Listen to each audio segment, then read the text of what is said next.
I got a lot of food. Can't eat for 2 days. So I get paid again. And I think we're live, right? We are. We are We are live. live. Okay. We are the world. You guys, are we live? Can you see us? Okay, very good. Oh yeah. Okay, hey, sorry we were absent last week. And I want to say that earlier I was at CVS picking up a prescription and I asked the lady, has there been a nasty bug going around? And she said, oh my gosh, yes. And I'm still not 100%. I would have liked to have fixed my hair and put on makeup for you guys, but that just didn't happen. It's as bad as it gets.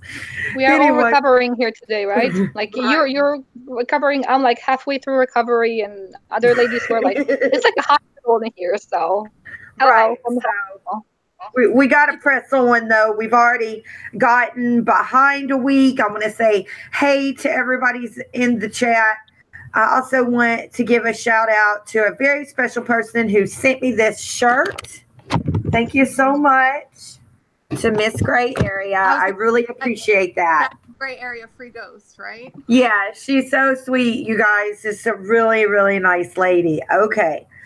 She sent me this shirt and she also sent me this Jon Snow pop. So thank you. Okay. Well, we're on Bran 5, chapter 37.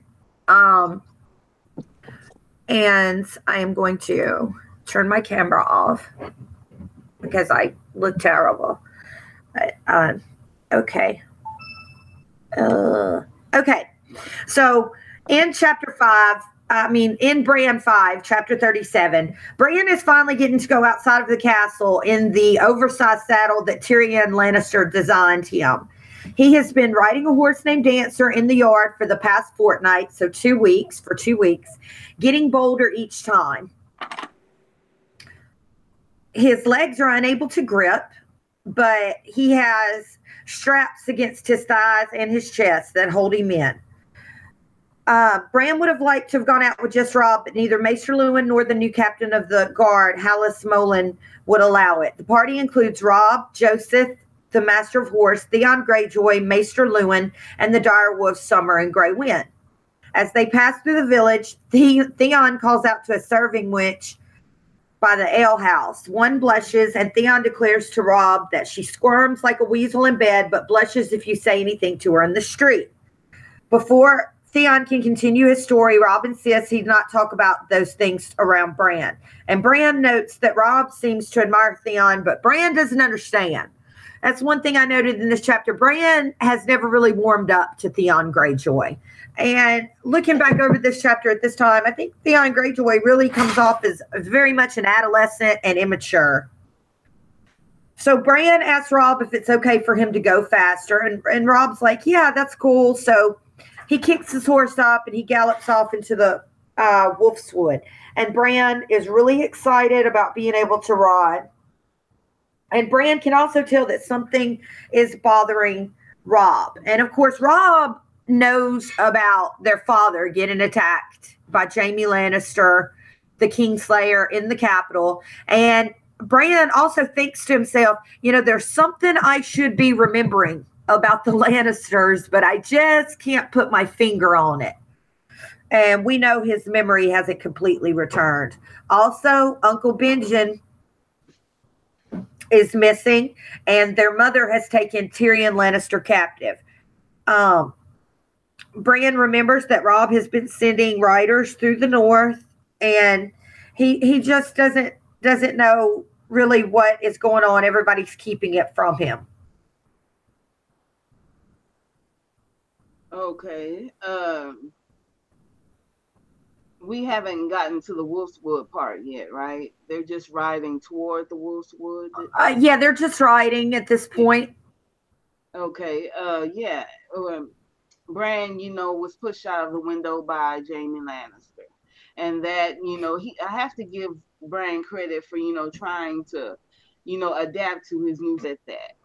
They're the best players in the game know how to adapt to the situation, and Bran, especially for someone so young, he's 8 years old here, and he's doing such a wonderful job, trying to adapt and trying to adjust to how things are. And I mean, for someone so young, at 8 years old to be facing so much. I have to give him credit all around just for that. He's trying to learn how to maneuver a horse. He's been given a saddle by Tyrion Lannister, and he's doing his best. He's just doing the best he can, and as I said before, I appreciate him for that. He's trying to ride a horse for the first time, and it's just wonderful. Yes, Sarah. Misha, just to pop one thing in, you're doing great. Anytime I read about Hodor, it's all in the context of how he goes, you know. So, but Hodor was the first person to bring him around when you said that he's sort of finding his legs figuratively, like Hodor was the first person to walk him around, and then another person would walk him around, and then more recently he's been riding by himself and feeling alive again. You know, he's autonomous in where he goes and what he does, and you sort of feel his joy and how quickly it all goes away. But anyway, go ahead. Yeah, I'm sorry. Yeah, so it's with Tyrion's help. Mm-hmm. Yeah, it's kind of, you know, a strange contradiction. It's a strange contradiction that one Lannister would help him, and yet the other Lannister would try and kill him. I mean, it's a strange, you know, contradiction. But apparently, one of the Lannisters did feel sorry for him. Tyrion most likely knew that it was Jaime who pushed him out of that window. A soft spot for cripples, bastards, and broken things. Mm-hmm. Yeah, he knew about it. I remember that from the Jon chapter. He knew about it. He certainly knew about it. But I guess this was his way of trying to make up for what happened. But there is really no making up for something like that. But I have to give Tyrion credit for, you know, giving him something to, you know, giving back his ability to at least ride a horse, you know, help him feel like he has something left, that all of it wasn't stolen away from him. Let's see. Yeah, Sarah, you said that he was riding around in the yard. He had been practicing this for 2 weeks. He had been practicing this, trying to make it ride a horse on his own, so he can feel, you know, somewhat valuable and not feel so much like a burden on everyone else. So he has been practicing. Hodor had helped him, and Joseph, was it Joseph, I believe, or one of the people of Winterfell, you know, would also help guide his horse, and he would, you know, try and to maintain his horse. Now, the horse itself is named Dancer. It's a specially trained horse. The horse, you know, responds to not the kicking of the heels, but his touch and his reins. What is it, Sarah? I would say, not to be confused with Smiler, which is Theon's horse. Like, for me, this chapter is all about Theon. But yeah, you're right, Dancer. Yeah. So I have a question for you ladies about those names, if I could. And I'm sorry about my voice; it's extra weird today. I almost lost my voice before, so that's why it's so weird right now. Weirder. So the names of the horses, right? We have what was it, Dancer and what was it, Smiler or Smile? What did you call the other one? Dancer and Smiler. Okay. All so the yeah, Rangers. Yeah. So Dancer. We know that Theon is always smiling. Like there was a quote somewhere. He smiles like. I forgot the quote. I have it here somewhere. But he smiles a lot, like if it's a joke. Like that there's a jape that like only he's smart enough to understand. Something like that. So basically the names are kind of I wondered about why Dancer. But then I thought maybe it has something to do with the whole dance. The whole dance of Game of Thrones. Game is like a dance. You go here, you go there, you kind of look where your partner is going. So it's kind of like you have to watch out for your partner to kind of not step on their toes, or if you want to lead or they want to lead. So that brings to mind the fact that what if he's the one, you know, who who does the choreography for the whole dance. Anyway, just a thought. Tinfoil hat. I forgot to say tinfoil. No, Go ahead, please. Looks good on all of us. Point. Yeah. That's a wonderful point. Yeah, I actually really like that point. Very good. It's a wonderful point. Thank and you. Another meaning for dance is is a song, is a story, and a dance is a battle. So I mean, him calling his horse dancer may be his way of trying to see himself or name something, as a warrior. Bran wanted to be a knight, but is unable to now. So he named his horse Dancer because to dance in this story means to battle.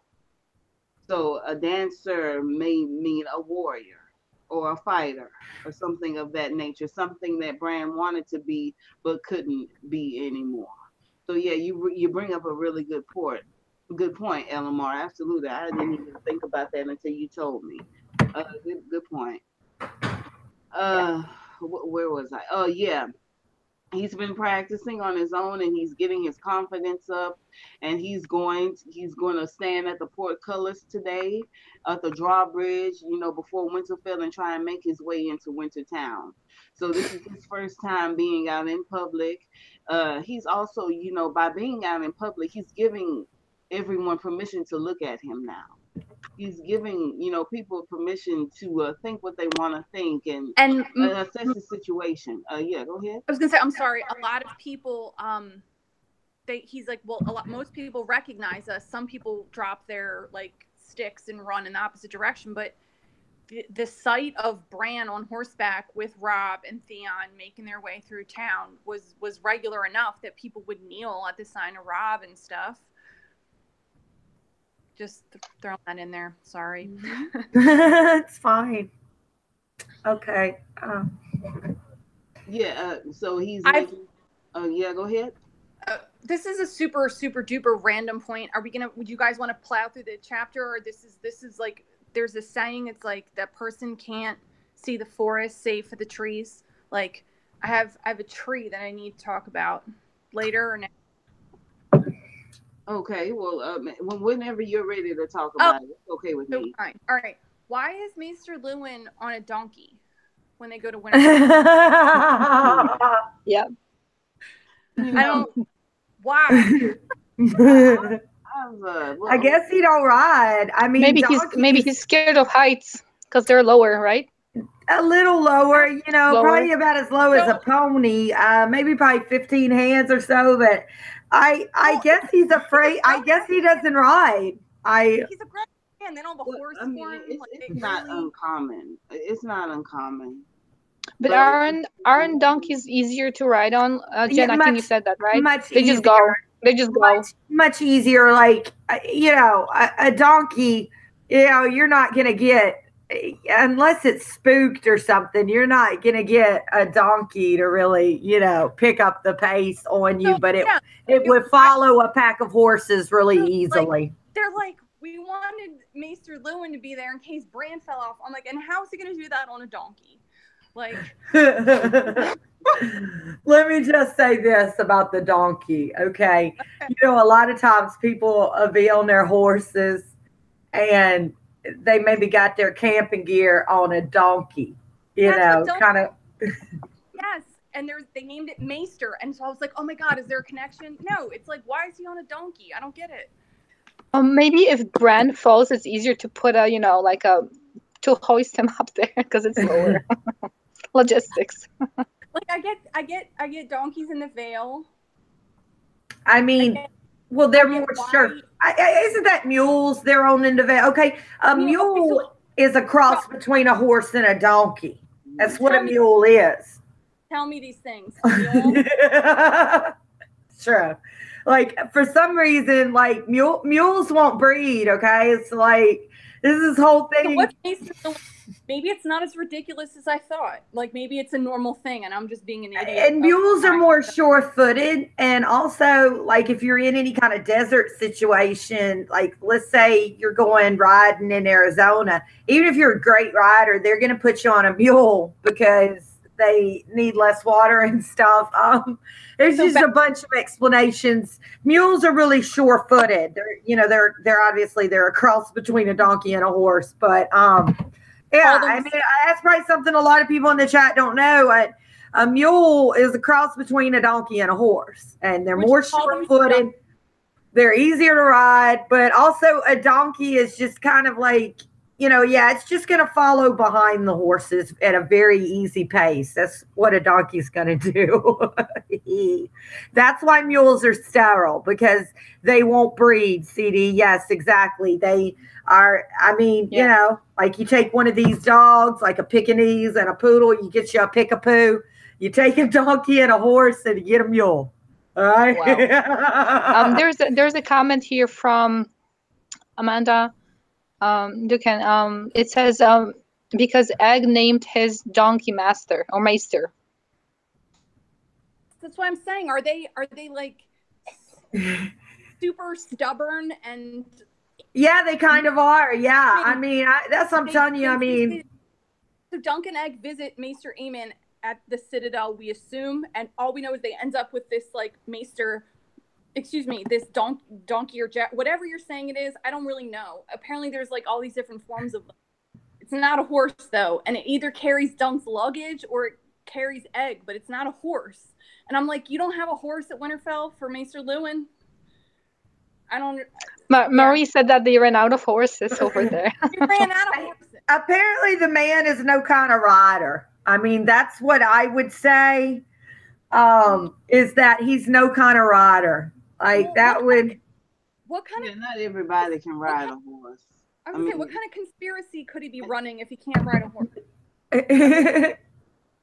Well, a mule can carry, a lot of weight. Can. And maybe he decided to ride the mule so he can carry some of his potions or some of his medicines with him, just in case something comes off. I like that, like Maester, who's the one in King's Landing? Pycelle. Pycelle comes across as so different than Lewin. Like Lewin's like, I'm gonna chill on the donkey. Whereas, well, that Maester Pycelle, he's cosmopolitan because he's been in the big city and stuff. Cosmopolitan, that is a good one. That's a good one.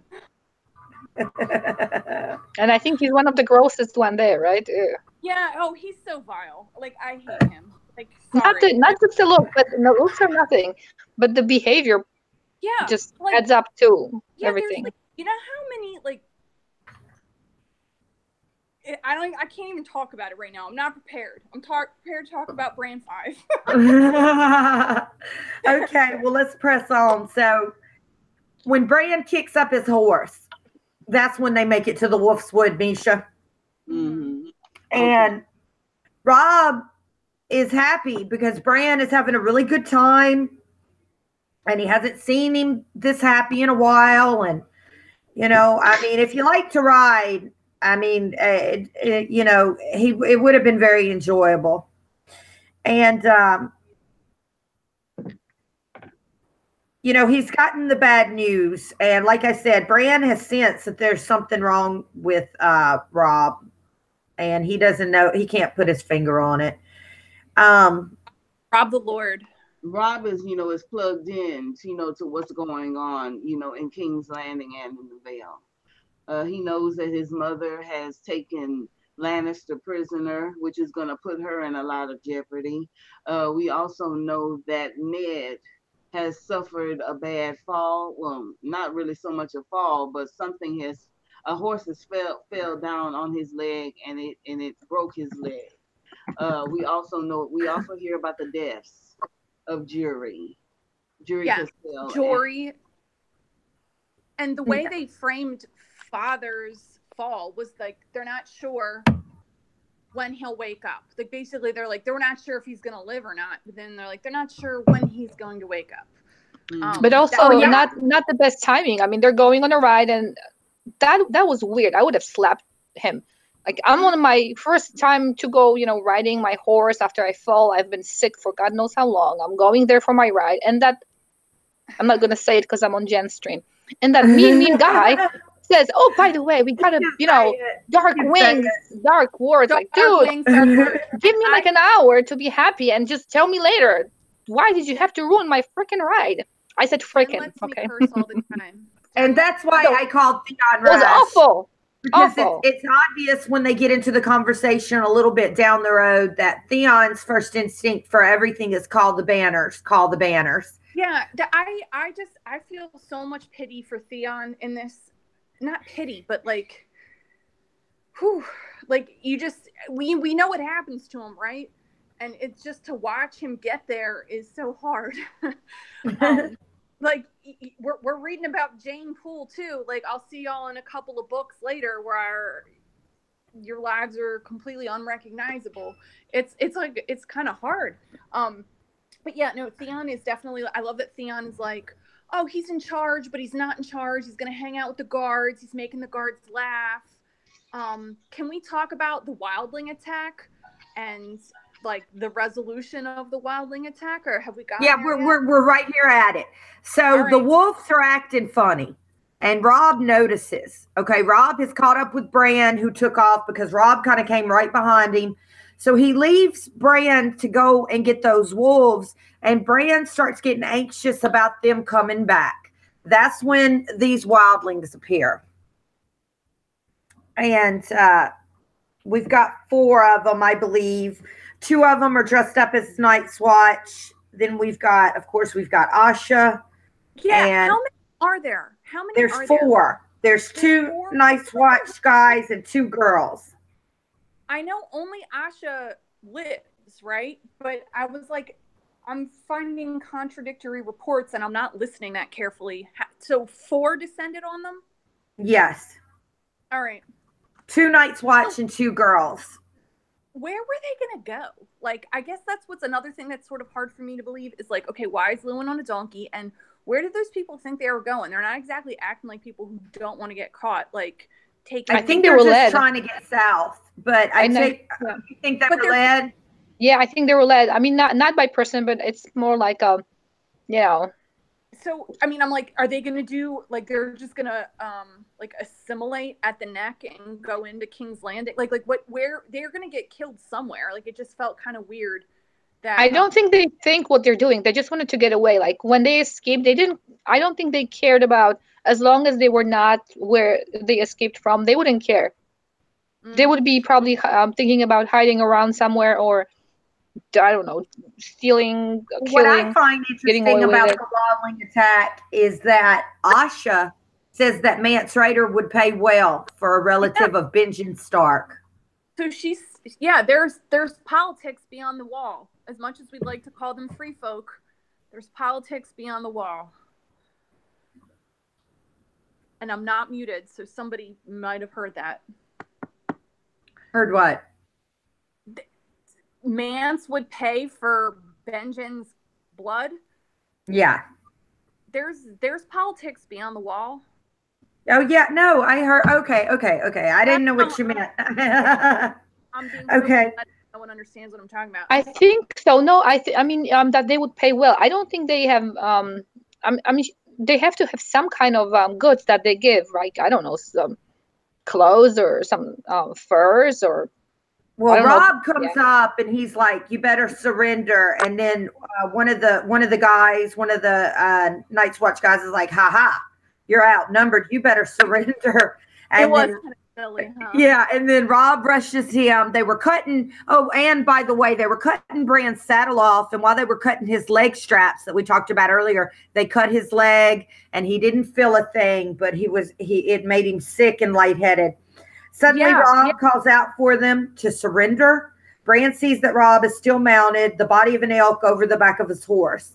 The outlaws only laugh and point out that Rob is the one who should surrender. Then the direwolves appear at Rob's whistle. Rob charges, killing one of the men, writing down Asha when she overextends with her spear. At the same time, Grey Wind kills Wallen, and the other unnamed man while Summer tears open Holly's belly. Now facing Rob and the direwolves alone, Stiv finishes cutting Bran free, hauls him from the saddle, and holds a knife to Bran's throat. Stiv tells Rob to drop his sword, and Rob slowly complies. Then Stiv tells Rob to call the direwolves off, which Rob does. Bran can see that Asha is still alive. Stiv commands Asha to kill the wolves, but she refuses to go anywhere near them. Bran screams no, knowing be defenseless without the wolves. Suddenly an arrow from Theon Greyjoy's bow bursts through Stiv's chest. The man collapses. Now, this is from behind, by the way. But then Robb gets pretty mad at Theon for risking Bran in case he had misfired. Mm-hmm. Does anybody want to say anything about that? I think they had changed that in the television show because I don't remember there being 2 girls in the show. I think it was only 2 guys and Asha. They made them. They made basically. It would be too much. I think that would be too much. Too. Mhm. And no point really, except for I guess another death. Go ahead, Sarah. You got your hand up. Well, I got kicked off and I'm back now, but I don't think anyone noticed. I did. I noticed you, girl. Yeah, I'm sorry about that. I don't know what. The internet works in mysterious ways. We had some issues here earlier. Christy of Old Stones, she was being kicked out by YouTube, so YouTube is being YouTube-ish again. So let's just hopefully bear through this. YouTube's being a dick. We'll get through it. So, what was I gonna say? Oh, I love how nauseous they all felt like when they saw that they were like the wolves were like disemboweling like blue guts. Like it's super graphic, and Asha's like, nope, not going near them. And Theon just seems to me like he's someone who's always trying to prove a point, but he doesn't know what the point is. Like, I just feel so bad for him. I'm sure there's been essays and all kinds of things written about him, but I don't know. It's hard for me to read about how and I'm quite frankly like, thank you, Theon. Thank you. Like, what would have happened if anyone had just said, thank you, Theon, for saving Bran? It was a risky move. Don't do it again, but thank you. Like, instead of admonishing everybody, like I didn't get why he was upset. Fucking good archer. That's so. I mean, because they talk about Theon being a great archer. Mm-hmm. I love that that's so counter to like sort of like commanding a ship. Like, I'm sure there's archers on ships, but Theon's got talents and I don't know. You know, decisions. There is a saying somewhere in one of the shows, many shows, or even live, that tough decisions, right? You have to. It takes certain people to make that tough decision. Robb, as a brother, would not be able to take that risk because Elamar, he is too close.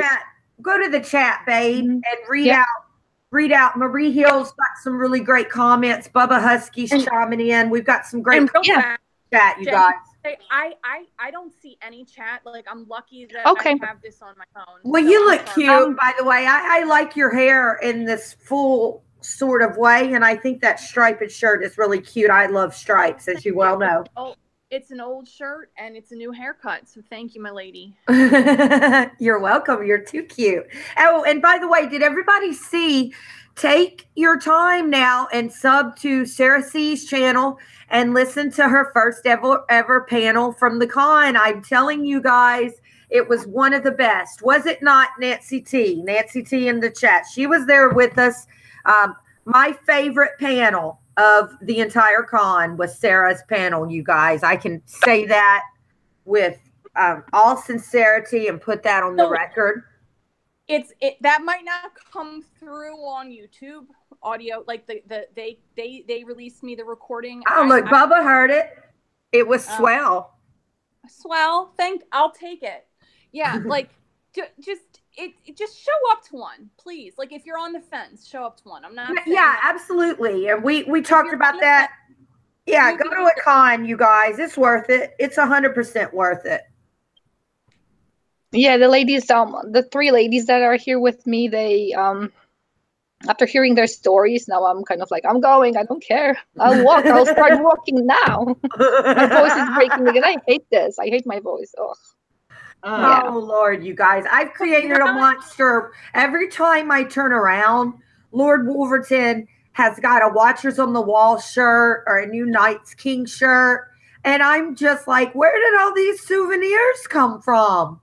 Yeah, it's so interesting what they can afford when they want it, right? Yeah, when they wander off without you. I mean, he's got souvenirs for days, you guys. I don't. Sorry, Jen, I have a question for you. Okay. Can I show what you got me? Yes, please do. I'm not gonna be standing up because I'm not wearing stuff that I want to wear on the stream. But okay, I'm gonna stand up That's like why this. we have our avatars, dear. I've got on pajama pants. How is it? Do you see it? It's a hoodie. It's an actual watch cool So hoodie. cute. I know. And I'm keeping myself warm right now. Show the back where it says that about. Yeah, you guys, their t-shirts are so cool. The Watchers on the Wall t-shirts. I mean, I think you can order them from their website as well. They're really great. So I'm loving it. Thank you. I already said thank you, but I'm going to say thank you again. You're very welcome. It's But I just want to say some of the best shirts I've seen came from the Watchers on the Wall booth. Just want to say that. Can Marie, as far as the chapter goes, Marie does make a good point. She says that Rob was very careless. Bran only died twice, yet he leaves Bran alone. That's a good point, Marie. That's a very good point, Marie. Rob is just trying to make the best of the situation. Man. Like mom ran off, dad ran off, people starting wars. Boys at all. And people in the chat, can you hear me a little bit better? I've tried to move my camera closer, as close as I can. Move it. For the sake of the sound.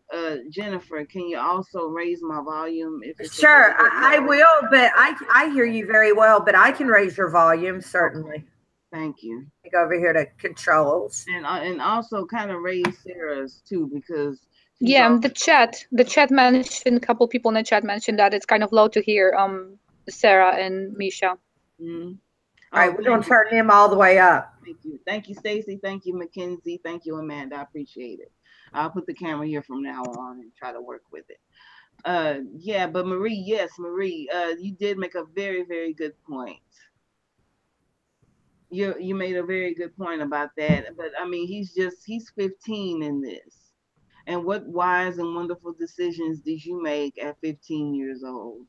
I didn't make any good decisions at 15. I've just got to say, in fact, I made some pretty effed up decisions at 15. All of the best decisions happened at 15. No, if Bran is like, I'm 8, I'm a man, I'm almost a man grown, I'm almost as old as you at 15. Like, everything about this is, I don't know, man. Like, I'm a depressive, and everything about this is so sad because it's like, Bran is sad. It's sad with Bran. It's like there's melting snowflakes. It's Theon's story ends up sad.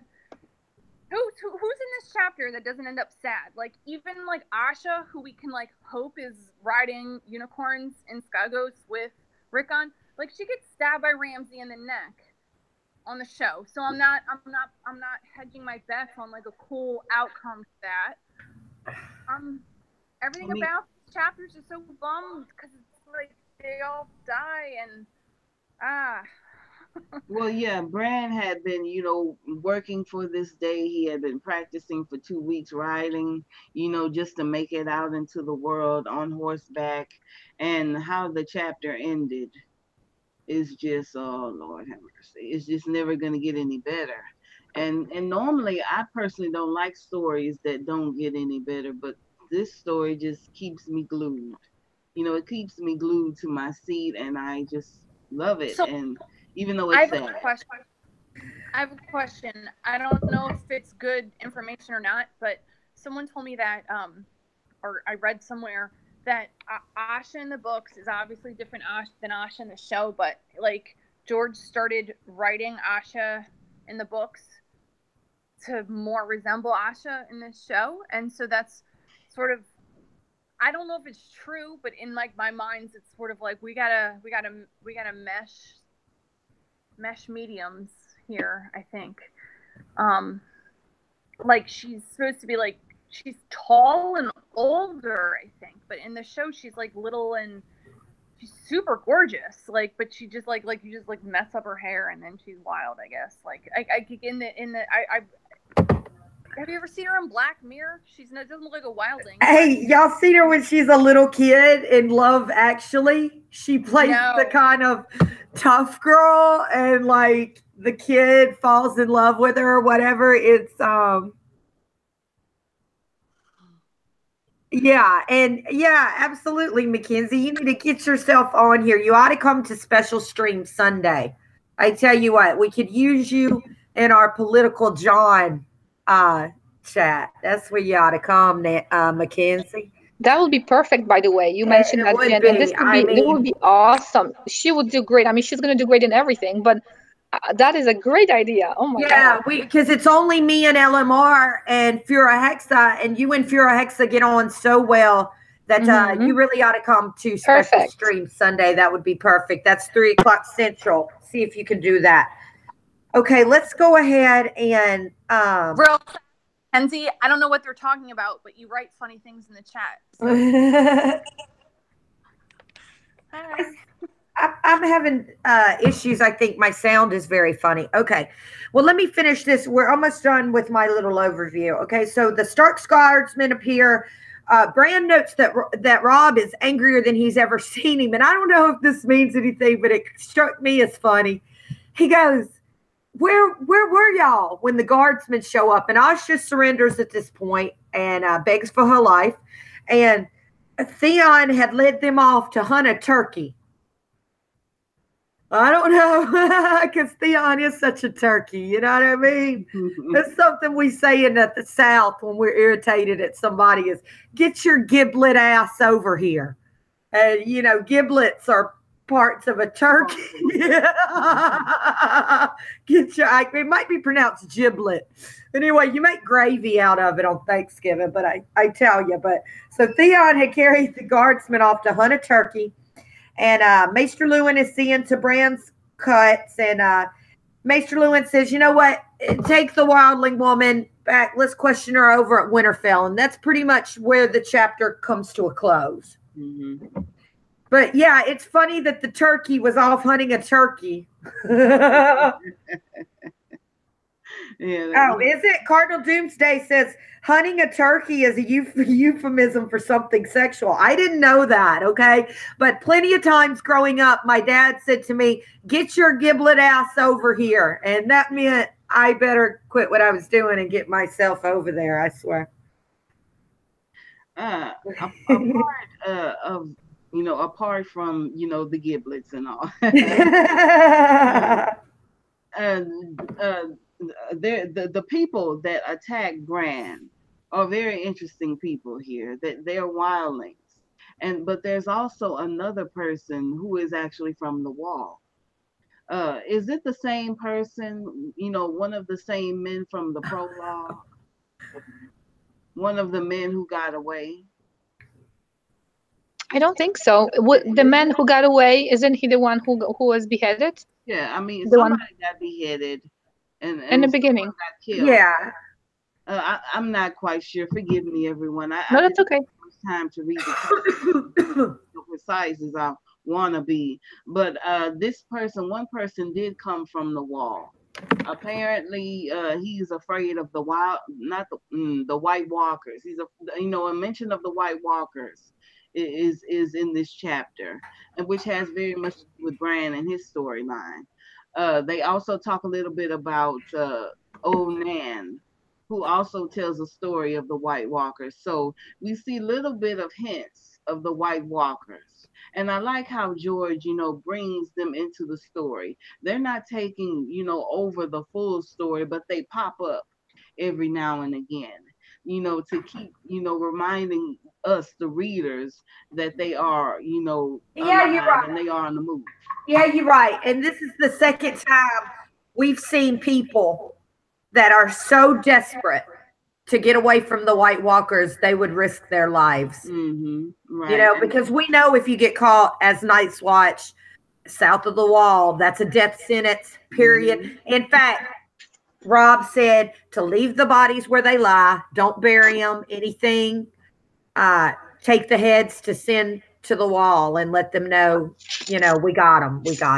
And actually, they say that no man is more dangerous than a deserter, because they are protecting their own life. They're able to do anything and everything. Since they already risked their life getting away, they're going to risk their life to make sure that they are not caught. Yeah, They're very like dangerous. they already know their life is forfeit, so they're the most dangerous people ever because Right. they kind of are counting on you to kill them. Right. I mean, it's like that old saying, when you have nothing to lose, you're the most dangerous. Exactly, like wild animals. Will do anything, they have to stoop to any level in order to survive. And that's a very good point. I really love how George puts these little quotes in that mean so much.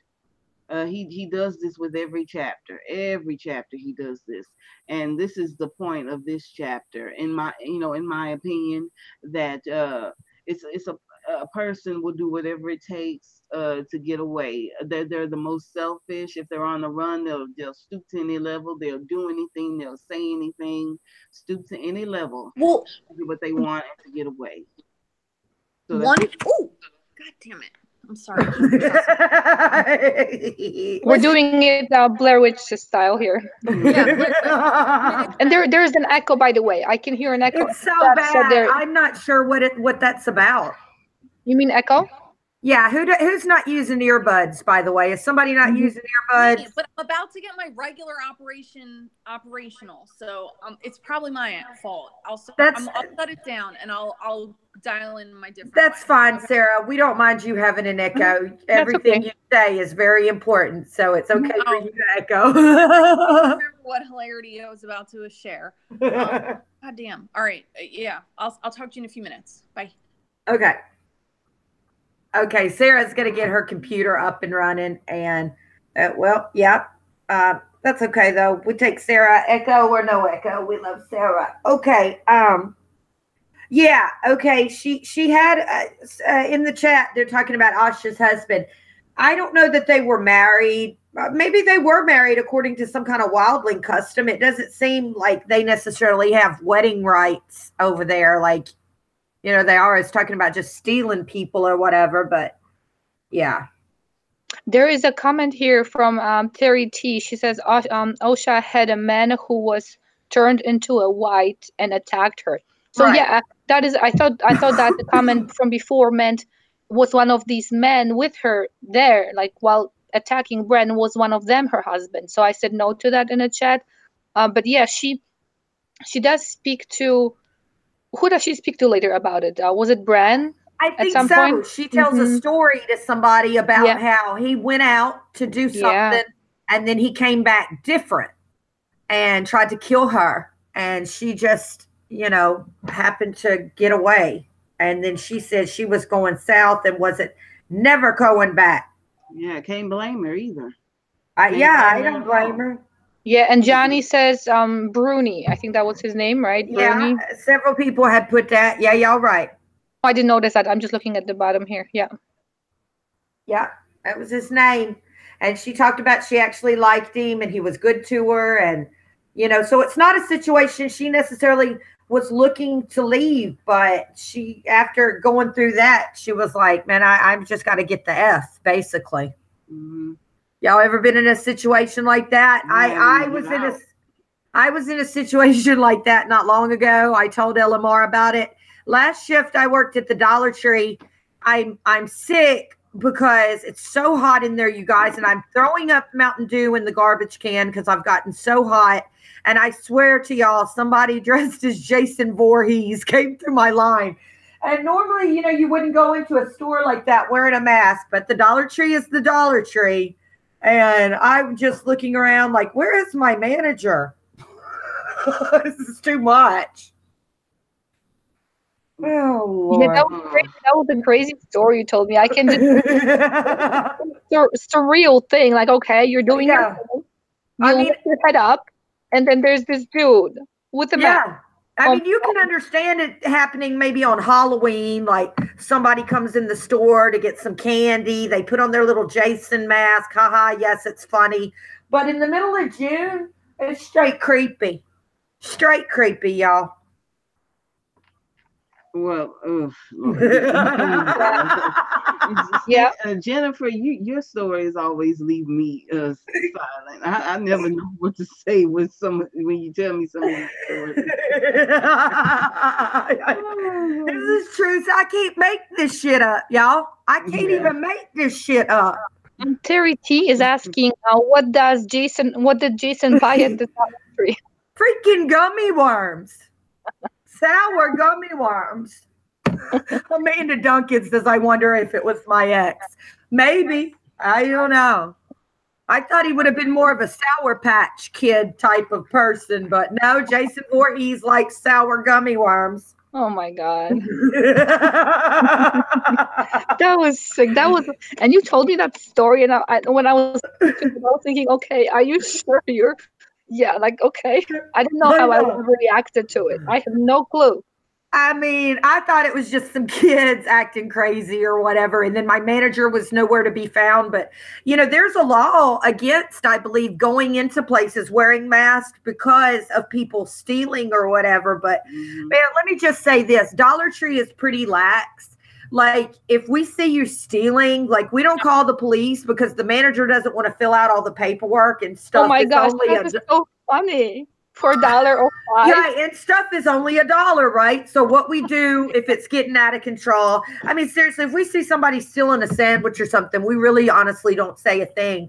But if we see they're stealing like some makeup and some, non-necessity items, we just walk up to them and be like, hey, we know that you're in here 5-finger and discount the shit out of the store. Get out and something like that. But my manager doesn't want to spend 2 hours filling out a police report. But normally there's only you and one manager at work. So I guess Miss Hope was on breakers. She would have laughed her ass off too, truthfully. But it was kind of creepy. It was right after the sun had gone down. Right, exactly. No, he didn't get any gardening equipment, Johnny B. Craig. Why? Is that something Jason Voorhees does? Does he garden? Or does he kill people with gardening equipment? Or either bury them with gardening equipment, most likely. And Amanda Dukin says, I wonder if it was my ex. Oh, my God. I know. It's funny. Hey, Al. Welcome, Al. Yeah, so we were just telling a little story here, Al. Jason Voorhees came to the Dollar Tree like last Friday night. He got sour gummy worms. Okay. They're done. Let me go ahead with the story. I don't know what to say. We are all friends here, just hanging out and having fun. I know. Sometimes them stories kind of throw me off. Forgive me, but it's true. But they are funny, and I do enjoy them, even though I don't know what to say about them. We enjoy a little Dollar Tree moment on the on the show here. But yes, y'all, I work at the Dollar Tree, and the craziest stuff happens there, you guys. Oh my gosh. Oh, Bran. Let's go ahead. Bran. Now, Bran, yes, some scary stuff. Has been attacked by a group of wildlings and one deserter from the Night's Watch. I kind of wonder, how did that deserter, make it? How did he make it so far, all the way from the wall to the Wolf's Wood? I mean, that's a big distance. No, it is. So how did he make it so far? No horse, no food, no water. I mean, if I have to criticize George's writing, I would have to criticize it at this moment here. How did he make it so far with no horse? I mean, he's trying to steal Bran's horse. So how did he make it so far? I'm pretty sure they're used to stealing and killing and just kind of going from home to home. It's not like it's protected neighborhood over there or neighborhood. When you're trying to get the F out of Dodge, has anybody ever been caught up in a moment where, okay, I don't know if this is ever, Misha, I'm almost positive you've never ever hit somebody because I know you and I've even met you. Oh, you have? Jen, oh my God. Jen, you're not mentioning my name? Are you I'm almost sure you have hit somebody, LMR. I swear to God. Well, I mean, when I was... that adrenaline is my point. And I believe... Okay. If I may share one of my old I would like to hear this. Yes, please. I was in middle school. And it was one early morning, and a lot of the kids just go directly to the cafeteria and wait for the school to open. And I, went into the cafeteria. Some kids go outside before they open the doors, and so on and so forth. It was a bad morning for me, and I was insulted because of my weight. I was called fat. Now I'm an overweight person, and I've been called fat for many years, but it always rolled off my back. But now, not now, but at that point, I was kind of fed up by it, and I got one insult too many. And I swear to God, everything turned the color red. Everything just, I heard somebody calling my name, but I couldn't stop. And I had a pencil in my hand. And I admit this, that I put the pencil and sliced his neck. Oh, Jesus. Wow. Yeah, I mean, so I understand being caught in a bad moment. Sometimes you just go on automatic pilot. So I'm very forgiving, when people, can't control their temper or can't control their emotions, because I know what that's like sometimes. Now I'm cool now, but this is true of everyone. You're going to hit a bad point at one time. And I just hate, for that to happen, but it may happen one day. So I took a pencil. Here's a pencil right here, and I put it right here and sliced him right here across the neck. I couldn't stop it. I couldn't stop it. He lived. Everything was okay. But I put a pencil in someone's neck, and I'm telling you, when that moment hits you, you can't stop. You can't. There is this thing, like, I notice a lot of young people, and not just young people. I started the wrong way. A lot of people judge, and we can't help it, because we're this is how people are, because we want to be the same, or we want to fit in. So we kind of judge how others are to be like them, or judge people who are not like us because they're not like us. The problem is that we don't know what we will do when we're actually faced with something. We don't know. And if we've done it before and we went about it a certain way, you are never guaranteed that you're going to react the same. You're never. So I hate saying never, and I hate saying always, because those are the two words that are never true and always wrong. So I'm just saying my 2 or 4 or 5 whatever sentences. Yeah, I hate judgment. Yeah. Because you don't know. You never know. Yeah, you don't know a person. I mean, Don't judge anyone. Don't underestimate anyone, because you might wind up with a pencil in your neck. Exactly.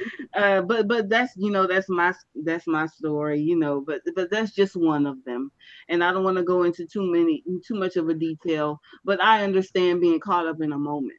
I certainly understand that, and I certainly am forgiving of people that get angry, people that can't control their emotions all the time, that can't get a handle sometimes. I'm so forgiving when it comes to that, because I understand it. I totally and fully understand it. I know when that button hits, all you see is the color red, and you can't stop it no matter what. Thank you to my people in the chat. I'm cool. No need to freak out or say, but everyone has that moment. Everyone has their pushing, their breaking point, basically. And I can also see the breaking point, in regards to the wildlings. They're running. They're running, and their every move matters. You're constantly thinking about what you have to do to get away. And after a while, it just takes a toll on you mentally and emotionally. So I'm not really surprised when Bran says a person on the run, a person that's trying to get away, will do whatever it takes. I fully and totally agree with him. And why shouldn't they? Yeah, and why shouldn't they? I mean, you're basically running for your life. Basically twice over. Misha, could you do me a favor? I've already sent Sarah 2 extra invitations, but could you send her one and see if that doesn't help? She says she's having trouble getting back on with us. Okay. Elamar, you want to tell us one of your desperation stories. Oh, I was muted. Excuse me, I have a cough. See, my excuse for not telling the stories is because I'm gonna cough a lot. But I guess what I'm gonna say is that when I attack people with words. That's what I'm gonna admit to. Let's just say it this way. Or Words you are cuss them out in Polish. not even that. I think I told you that, Maria, or not I'm saying my, because I'm saying Misha. I don't know if I told you that, Misha, but Jen, I think I told you how I react to how people messing with your kids. Yes, Yeah. I'm thinking about the nail shop story. Oh, The nail shop story. yeah. So I basically use the words against them, and words are very powerful, and I don't think that words are wind because words can hurt as hell. Words They can hurt. cut deeper than swords. Yeah. So if I would do something physical to somebody, yeah, they're gonna feel it and they're gonna be in shock, but they're gonna be in shock for a moment because of that initial thing, and then they're gonna forget it. But if I say something to them, they're gonna remember it for a long time if it's said properly. So I use my words to do my thing, and the way I say it, and people just Girl, I'm not saying you're a saint. You're a saint, No, LMR, because I'm not saying just I play didn't with your do. words. I'm just saying I'm admitting to that. Yeah, I mean, I understand. At least you haven't, let someone hit, bring you so low as to want to hit them or do something. No, nothing like that. Basically, but again, I have to say everybody reacts differently. When I get mad, and this is our session right now. This is our therapy session, at least for me. When I get really mad, I get really quiet, and I really choose my words carefully. And the words that I say, they usually have an effect. And I think that the reason why I do it, because I notice it works. And every time I do that, I get my way, but I get people to back off, or basically I prefer that because I notice it works. So yeah, that's just my explanation why I do it. Well, but I'm not saying I would not do something. As a mother, there's nothing I wouldn't do for my kids or to protect somebody I love. That's why I said in some of my other streams, please don't tempt me, because I don't know what you're gonna get, and if I don't know what you're gonna get, please run. That's perfectly right. I don't know. Don't make me find out. Tell us a story about some time when your adrenaline has been going, and the fear or anger. Yeah, fear or anger. Oh, yeah. I mean, you want me to talk about fear or anger? And adrenaline. Because somebody said, I wonder how they could get that far. They got pretty far if they got all the way to the grounds of Winterfell. And I said, well, I find that adrenaline or fear. I missed a lot. Where do we were like, just like, Baby Bran was stories, feeling his stories. journey. Yeah, we're trying to relate our lives, because the book is the book, and how people reacted in the book, and we're just trying to make it more real for us and for our chat to see why normally we're like, oh, happy, but what situation can you be in, or where maybe if you want to share in that you reacted like somebody really messing with your kids? Yeah. You get that adrenaline, you get that funny feeling in your stomach. You guys know what I mean. And you kind of see red, and you could run a mile. You could lift a car. I mean, there's been, but also like, not every time someone's like had a correction for my kid, I'm like, I want to slit their throat. I'm like, yeah, you're right. They shouldn't have done that. It's not start a war. All right, back and to I think there's a lot of irrationality too, I have to add.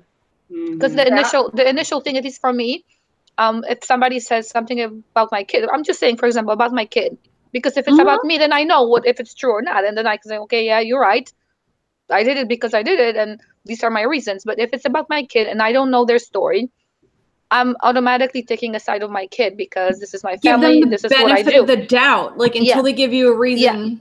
Yeah. And I see, and I cannot help it. The initial thing is that I see that whoever's saying something about my family, they're wrong. That's my initial thing. But then the actual thing hits in. I'm like, yeah, you know what? That hits in within a couple seconds. But my initial thought is, no, you're wrong. My kids couldn't do anything bad. But then I'm like, yeah, they could. They're my kids, so they could. Yeah. So the best thing you can feel is like, all right, I want to think differently about this. You have to acknowledge how you're feeling about it, right? So, yeah, there's times where like people have told me hard truths, like Sam, John and Sam. John says that it's a certain type of bravery to face hard truths. Like it is though. It really is. You know, I don't mind constructive criticism. Well, and it's like, yeah, I'll be like, you know what, you're right. Like I as much as defeated as I'll feel, I'll be like, all right, you're right. But you know, it feels so good to overcome a hard truth, like, and you know, get some constructive criticism, and like, you know what, nothing is going to stop me. I'm going to move on, and that's going back to the adaptability of Bran, and really the younger characters, the younger Starks adapt much better than the older Starks. True. What about baby Rickon? Rickon is like a wild wolf. Well, that's true. What do you mean the younger ones? I'm sorry, before I come out swinging. I mean, Bran and Arya really have a talent for just adapting to their different changing circumstances. Sansa does as well, but it takes her a little bit longer, and we know that Robb really doesn't. Well, let me say this. I kind of think that Sansa is the person that adapts better than anyone. The reason that I say this is because even though that there were horrible things happening to her, she kept her head. She kept, you know, she stayed in her right mind, which is something that I can't say about Arya. Oh, we know how you feel about Arya. You feel like Arya is basically thrown off. Yeah, I just felt like she kind of lost her mind. You know, it was like a steady dissension of her mind, and I think I'm right. I have to kind of agree with myself. I kind of think that I'm right in this, because by the time we get to Winds of Winter, she's all but gone. There is no Arya left. But Sansa, you know, is still, once we get, you know, to the Feast for Crows section, Sansa is pretty much still herself. Even as she takes the guise of a different name, she's still herself. But Arya's, when you read her chapters in A Feast for Crows and A Dance of Dragons, it's like we're reading about different people. And Arya is just her held on the back burner. Her Winds of Winter chapter where she like seduces someone and kills them. Yeah, sorry, spoiler alert. Yeah, like that's some pretty dark shit. Fair? Yeah. Fair. And I just feel like I think Sansa and Bran were the ones who adapted the best. Yeah. Well, shit. Bran is the biggest job. He has to go under. He wants to be a knight, and he's got to go underground and like drink blood and be a god. Yeah, like they do eat Jojen. I'm sorry. We all like. I say we. I fret over Arya. I fret over Sansa and Robb and Rickon, and I'm like, yeah, like Bran has to deal with being a god. Like, that sucks worse than of what you have to do. Yeah, good point. I mean, he's got godly powers in him, and for someone so young who had, you know, a plan about his life. He wanted to be a warrior, and it's just sad. Well, he gets to be like a supernatural warrior. Does anyone have leftover Easter candy? I found a bunny and I'm ripping it to shreds on live camera. Okay. Sarah, and we were just so hungry, and we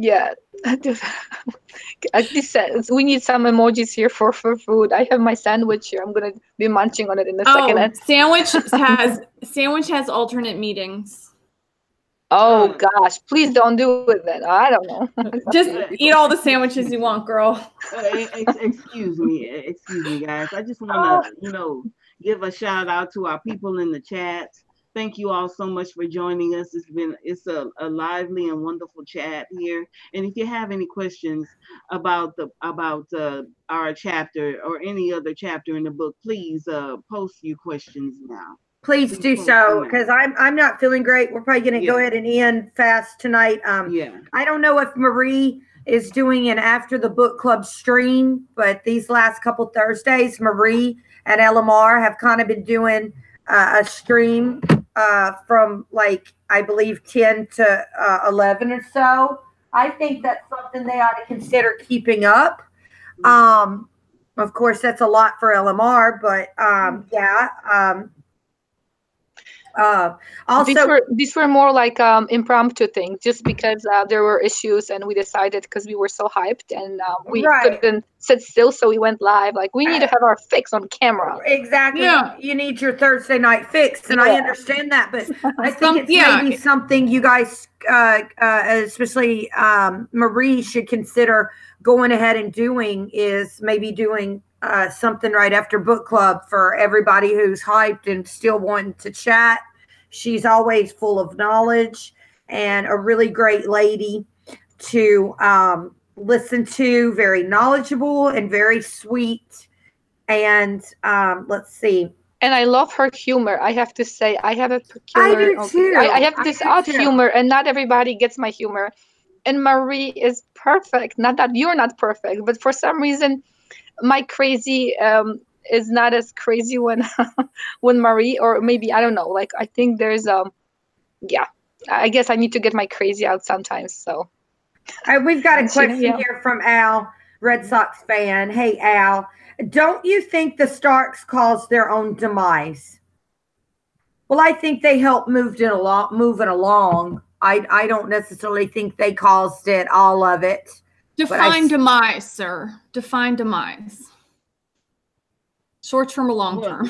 While he's answering that question, I'd like to give my 2 cents. As far as Ned goes, yeah, he kind of stepped up. He kind of stepped in it. He kind of stepped in shit. And I just, as for everyone else, Rob marrying Talisa Stark, or whatever, Jane Westerling, or whoever she was in the book, that was a big mistake. Very big. A huge mistake. So I can't, I'm not gonna blame it all on them, because there were so many other people. So I've heard it like reframed in the context of like, I'm pro Stark, because like, who doesn't love dogs, right? Like, who did? But they're like, all right, Brandon ran off, had sex with whoever, Lyanna got kidnapped. There's a serious bastard, and then Rob marries the first woman he has sex with, presumably, right? Like, there's this thing where you got to like run off and get married to the person. Or not, like they were like, let's talk about the Stark sex addiction, and I'm like, oh my god, I've never thought of it that way. But they have a tendency to just like run off and do stupid things, don't they? Don't you think that Starks are just not flexible? That's all, because they're too stubborn and too much in their ways, and they cannot adapt. You have to adapt in order to survive. I think they do well. They do well where they are. Yeah, but that's not being adaptive. Or so if you're doing great where you are, that's good, because you adapted, or you are where you are. But when you move, you need to adapt to survive. So if you need to fake being submissive, like Sansa did, she's a survivor. So because she's faking through all that, she's just going along. Where is Cameo? Maybe she needed an R&R night. Okay. Yeah. Also about Sansa. Yeah. They asked about her. Did they bring about their own demise? Well, let me say this. She certainly helped Ned along in his demise. She certainly did. Now, they don't go into this in the show, which I wish that they had, but they didn't. But they did not breach the subject in the show. But I think it should be, spoken that Sansa, gave away her father's plans. And she did it, on a whim, because she wanted, to be the queen, and Joffrey and this and that, and the whole extravagance of the court. But, and I don't want to contradict myself, because I did say, earlier in the stream, that what kind of wise and wonderful decisions did you make when you were young? But Sansa, she really made a mess. she made a mess, trying to hold on to Joffrey, trying to hold on to that, fantasy going on in her mind about who he really was. But I mean, yeah, she just couldn't let it go. Yeah. Even when she knew, you know what? Hey, this dude's a dick. She wouldn't let it go. Mm-hmm. Yes, absolutely. And as for Arya, I don't think that she brought up apart her own downfall. I mean, she was really much a victim. If you go and read those Clash of Kings chapters, I can't, even though I know that she's losing her mind, I do feel sorry for her because it's just one horrible situation after the other. Misha, there's nothing sadder than Arya to me. Like, I'm like, I love a Marjorie Tyrell costume. Like, I love drinking wine like Cersei. Like, to me, the most upsetting, horrible chapters are Arya because they're just so incredibly sad. I know, you guys. Are they not? Jeez, poor man. Oh, there was so many Marjorie Tyrells in cosplay. Yeah, no, that's the best one to beat. So listen, I'm like, how are y'all dealing with post-con blues? Like, it's blue. Oh my God, is that what it is? Because I've been having it. It's like, yeah, a bunch of like people who like get all depressed after they get married. It's like post-wedding blues. This is not that anyone got married, or if you did, God bless. 7 blessings to you. That happened to me too, though. I was kind of depressed. No, it's like, oh my God, I'm gonna be in this world where like nobody really knows what the even. Okay, so I got my hair cut tonight, right? She was like, I was trying to talk to her about what I was up to, and she's like, oh, that show. She's like, what's the girl from that show? And I'm like, just like trying my hardest to act like a normal person, and I'm like, girl. Like, she's like, I'm like, oh, Khaleesi? Yeah, like Daenerys Targaryen, blah, blah, blah, blah. She's like, oh yeah, Khaleesi. Like, basically, like her friend's pregnant. She's having a baby, and they're naming a baby Khaleesi. And oh my God, for real? For reals. And she was like not familiar with the show. She was familiar with a child being named that, and it being like really beautiful when she looked it up. And I'm like, okay, well, I'm sure there's been a lot of Harry Potters probably too. I saw that's like, there was a person who named her kid Arya at the place I worked at. Yeah, I know a kid named Arya.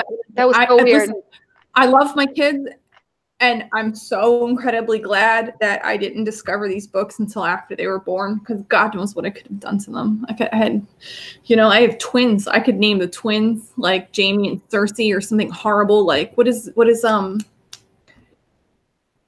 Tyrell's grandmom? Olenna. Bump and Lump, or no, that's Varamir. Their family is the worst at naming things. Doesn't she has these 2 twin guardsmen? Or like named Eric and Eric, like left and right, or something. Oh my God. Eric. Yeah. Mm-hmm. Yeah. And actually, I have to say that there was one person who worked there, and his name was Jon Snow, and I'm not kidding you. Jon Snow.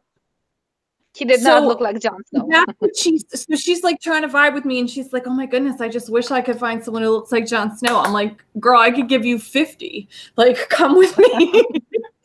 Come with me." They all hang out, and like I'm like, oh, you want to call Drogo because there's about 500 of those too, and they're like, she's like, what? And I'm like, well, no, they don't look exactly like it, but like they're pretty good, and if you keep drinking, that's the key word. That's the key word, I think. So yeah, sorry. Moving along. Okay. This, I mean, I don't know about anyone else, but I think Jennifer is ready to go. I'm not quite sure. But I do want to bring up this last little point. Game of Thrones with Marie, she says, the snow seemed to rush at his face this chapter. The courtyard rushed up to meet him earlier.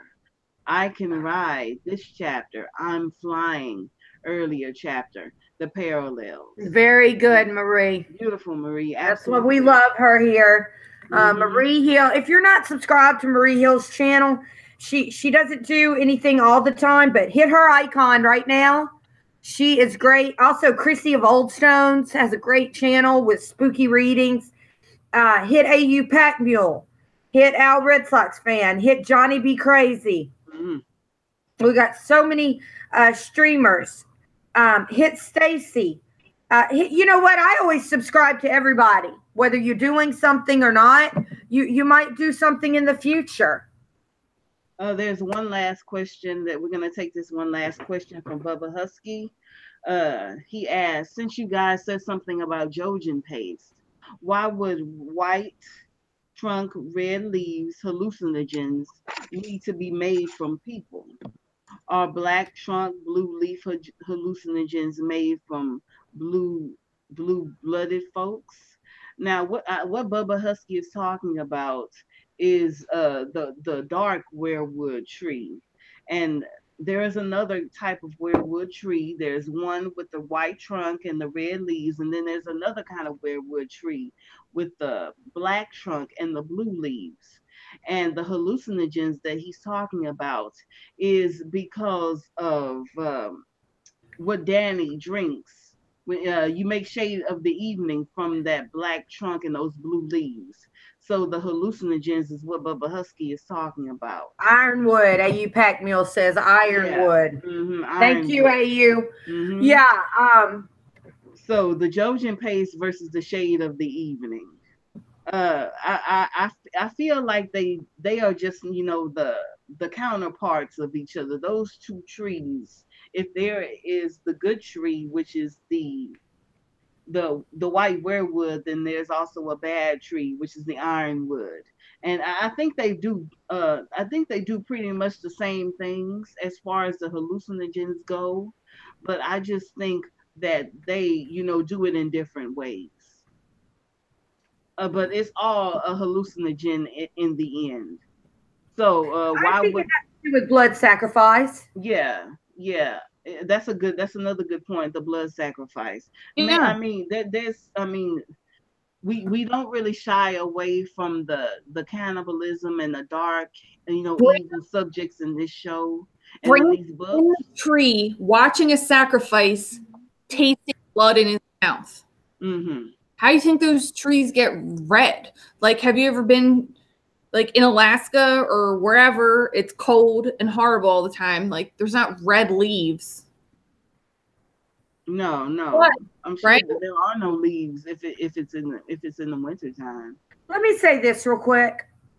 Amanda Duncan, who is one of our fellow bangers and a really great person, she's going through a bit of trouble right now, and she has a GoFundMe.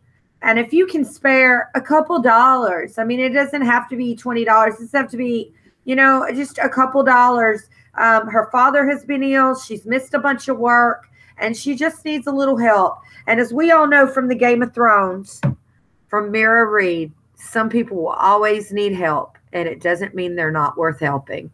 Mm-hmm. So I just want to put that out there right quick, because we all support each other. Bangers.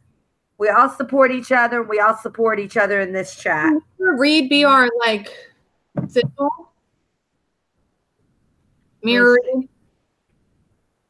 Let's all be Mirror Read. Yep.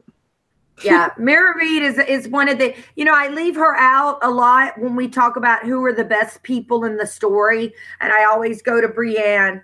I always go to Sam. But Mira Reed is another person who is always honorable and very stand up. And like, I don't know. A question, Amanda, if you could please put I don't know if you have the link, if you can send it to me on, or to just gangbangers to Cammy's chat. Put the link in gangbangers, and then I'll grab it here. I'm gonna wait before we sign off. I want to make sure I get that link. So if you could just paste it in the gangbangers, I'm gonna grab it and I'm gonna post it here. So. Yes, we absolutely will. We support everybody here. I need a little help getting to con, and 6 people really helped me. I'm not going to put them on Front Street because they didn't give me permission to, but you know who you are. And I am eternally grateful. I really am. Right. And I help people myself when I can. And I love you too. I love all you guys in the chat. Yeah. All of y'all are people I've known a really long time, and y'all show up every week, and I appreciate it so much, because I know I'm not the smartest at Game of Thrones, but I certainly do love it. Well, yeah, it's certainly a beautiful book, and it has brought such joy, you know, to my life. I mean, and I remember when I first read the book, I had wished that I had read it when it came out. Me too. I was like, where was I in 1996? What the hell? Like, what was I doing, and why wasn't I doing this?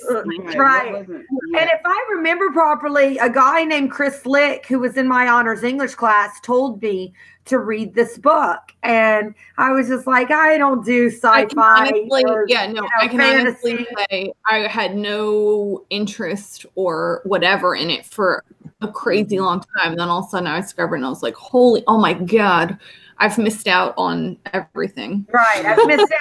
I've missed out on being ahead by 20 years. Whatever. We're all stuck in the same fucking spot now. So yeah, but then there's another part of me that's happy that I found it when I was an adult. I mean, amen. And so happy I found Radio Westeros and History of Westeros. You guys, when I was sick with my shoulder and in pain 24/7, some of these podcasts and YouTubers got me through, because if I couldn't do anything else, I could listen to the audiobook, just kind of try to lay still with ice on myself, listen to the audiobook, listen to broadcasts. Take it away, Misha. I'm doing better at my interrupting, but I'm still not perfect. Well, I think we're gonna, if it's all right with everyone else, I think we're gonna go ahead and end the stream a little bit early. We made it like an hour and 35 minutes. Red Sox fan, I am so sorry for you. I mean, it's just something when you lose a parent, there's nothing that can replace that. And I don't know how that feels. And I dread the day that I do, because I rely on my parents like Cersei Lannister relied on Tywin. Okay. I understand that. Thank you all so very much for joining us here tonight. Make sure you check out Jen's channel. If you haven't already, she's got a beautiful video up there, with photographs of the con. Also check out my channel. I have a beautiful video as well with photographs of the con, and both videos are set to music. So check out my channel. It's under Misha Houston. My link is in the description line of the video. Check out Ella Marsh channel. Check out she's an up and coming writer, and she's written a beautiful book. So check her out on her channel, and I'm sure that her links are available on her channel. And like I said, everybody, all you have to do is hit somebody's icon to subscribe to their channel. That's if you don't know what that is, that's the round circle on your phone and on your computer. You hit the round circle, their icon, and you can go straight to their channel and sub to them. Chrissy of Old Stone says she's going to be doing a prologue reading. Also, 3 Central Sunday, love you too, Stacy 27. 3 Central Sunday, we're going to be talking Political John, which is basically the theory that John is playing the shit out of Daenerys in a nice way. And we're going to be talking to Fiora Hexa. In an intentional way? Intentionally? Intentionally playing her, but in a nice way. I look forward to it. Yes. So a big time YouTuber. She's not from here. She's from Germany, but her videos get so many, so many. Oh, hey, JD, welcome. Welcome. See, you guys, JD streams a good bit. Hit his icon, subscribe to his channel. You can be subscribed to as many people that you want to be subscribed to. It's not a competition. Yeah, and you can also keep it private too. Like, it's not like Twitter. Exactly. You can choose your, not that you like, want to, because you want to be proud of who you're subscribing to. Right. You want to be like, yeah. No, I don't want everyone knowing every weird thing. Like, okay, for instance, I will watch dermatologists pop pimples. Like, do you all want to see that? She's got a show coming out on TLC, by the way. I don't want everyone to have to see that, so I hold that shit for me. But like, oh my gosh! Well, now you're not, because right now you told us, and I'm gonna watch that stuff. No, they're so good. Like, oh God, if you find me good one, I'll find you a better one. I don't know, Sarah. I don't know about that. Oh my God, my voice is completely cracked after that. I'm like, I couldn't handle your comments. You should always like do your voicemail. Like, be like, Oh my Hello, God. this is LMR. I'm not able to come to the phone. My sexy voice. Oh my gosh. Yeah. One time I was so sick. I was working in a doctor's office about years ago, and I was answering phones, and we got a little bit more patients than we used to. That was weird. Everybody showed up after I made those phone calls. Anyway, that was a long time ago. Long time ago. Dying. Show up. But before we go, I wanted to mention something. We're gonna be because tomorrow, I guess it's kind of a crazy week for me in a good way. Tomorrow we're streaming with Justin Thomas show and with Kevin from Witch 4. We're gonna be having a live stream on Justin Thomas show. That is at 5 o'clock Eastern. So if you're into Jon Snow and kind of looking into prophecy and his parentage, we're gonna be geeking out to that with those two lovely creators. So I'm Definitely. Give a shout out to Justin Thomas for me, LMR. Of course. I remember when he was on our chat, a while back. I wouldn't mind having him back as a guest, maybe sometime in the future, no doubt. Yes, I love their humor. Both Kevin, we're friends. My voice. I better get it back for tomorrow. So it's really cool. They have the best humor ever. So I'm really looking forward to it. It's gonna be fun. So please come support us. Give me because I don't faint over there with those awesome guys. Like, oh my God, they're gonna see me falling over. No, nothing like that. They're friends, so it's all cool. We know each other. Yeah, there are a lot of streams this week. A lot of really good streams. Yeah, and Shorts the fans. I know that's a subject a lot of people shy away from, but we love doing it here. We do. Wait. I run. I'm sorry. Well, let's all sign out. Yep. Sarah, take us out. Tell about your channel. What? I have a channel. I had a channel for a while, but I didn't do anything on it, and now I have a channel with a video on it. So you should look at it. Yeah. We know if you want. Just like it or subscribe or whatever, but help my self-esteem with metrics and look at the video. Maybe you'll like it. I don't know. Do you care about food and A Song of Ice and Fire? Do you care about what happened? Oh my gosh, it's such top secret news. It's amazing. Go look at it.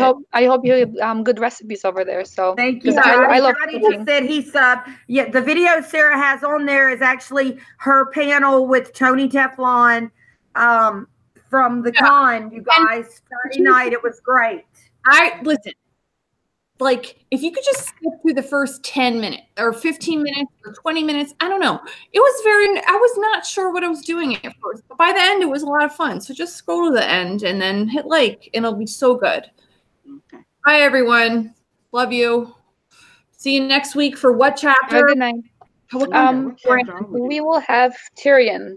Oh, my favorite guy. Tyrion. Okay. Oh, Tyrion is so Tyrion. Bitch in the veil. Let's watch this. Let's it's gonna be fun. Yes. Okay. All right. Who's next to go out? I guess I can just say because I think Sarah went and I kind of threw in my thing, but I guess you can find me in 2 different channels. And I still have a fever. That's why I can't think straight. Johnny Be Crazy and I were doing Westworld. So if anybody's a Westworld fan, we do those Mondays at different times because we had some. We're gonna have basically Mondays, and then we're gonna figure out, and hopefully Jen will join us in one of those after the season ends.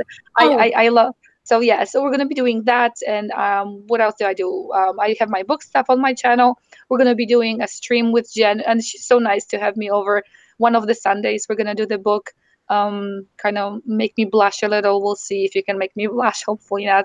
It's gonna be fun. Maybe. So thank you. I think I can. Will there be cosplay? Hey, listen.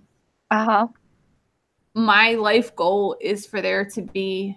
Is there a specific costume that people wear in your book? In my book, people are gonna cosplay as. From your book. We have to just. It's complicated. You read it and tell me about it. It's complicated. Okay. Yeah, it's complicated. That obscure person who's actually, I invented the band. There you go. It's gonna be fun. It's gonna be fun. I can't wait. Jen is such a great host, so I can just barely wait for that. So thank you. I think I can make you blush. Okay, not with this makeup on. Who else has to give their info? Misha? Yes, just check me out on my YouTube channel, Misha Houston. Check me out on my Facebook page under Misha Houston, and just check me out on my Instagram page under Misha Houston, and also check me out on Snapchat. I've recently joined Snapchat, so check me out under Misha 3700 on Snapchat. Thank you all so much, and have a wonderful, wonderful day. I'm so happy to be here, and I will be back next week with the rest of the ladies to discuss the Tyrion chapter. Wonderful, witty, funny, dark, scary Tyrion. So Yes. thank you, and Okay. bye everyone. Okay, and you can find me every Thursday at 8 o'clock here, going chapter by chapter through the book. We started with the Game of Thrones, and we're going to finish hopefully with Winds of Winter, maybe some years from now. But anyway, and we're having a special stream Sunday, 3 Central, me, LMR, and possibly Mackenzie Burns on Political John, which is basically a theory that he's playing the shit out of Danny. And yeah. And I wanted to mention for everybody who's here, please share this channel because Jen has one of the nicest channels ever. This is the friendliest place you could ever be. So if you have friends, don't send it to your enemies because I know you will. I'll find you. But send it to your friends because she needs to. She just needs to spread that love because it's awesome here. I love it. So more people need to know about it. Please share. If you have media, click on it. It only takes a second. And I found Jen and I'm extra happy. More people need to be happy just as I am. So yeah, I know. Okay, I'll be quiet now. Go ahead. You're good. Good night, and have a wonderful, wonderful day, everyone. And we will be back next week. Thank you so much. All right, everybody. We'll see y'all next time. Have a great Friday. Bye.